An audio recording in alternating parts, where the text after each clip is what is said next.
మూడు రాజధానుల కాన్సెప్ట్తో తాము భారీగా నష్టపోయామంటున్నారు మంగళగిరిలోని అపార్ట్మెంట్ వాసులు.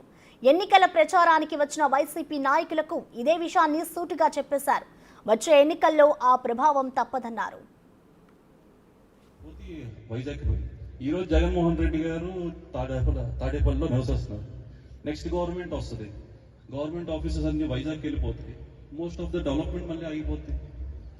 అంటే నేను మన కాన్స్టిట్యున్సీ గురించి మాట్లాడుతున్నాను sir, not about the other things. Next land values పడిపోతాయి. ఈ అపర్ణ కమ్యూనిటీ గురించి చూసుకుంటే సార్, ఎంతో మంది రైతులు మన రెడ్డి కమ్యూనిటీకి అండ్ చౌదరి కమ్యూనిటీలో ఉన్న వాళ్ళు ఉన్నారు. గవర్నమెంట్ ఫామ్ అయ్యి ఎప్పుడైతే డెసిషన్ తీసుకోకముందు 5,500 రూపీస్కి ఎస్ఎఫ్టీ కంపెనీ వాళ్ళు 3,500 రూపాయలు అమ్మేస్తున్నారు ఒక్కొక్కరు.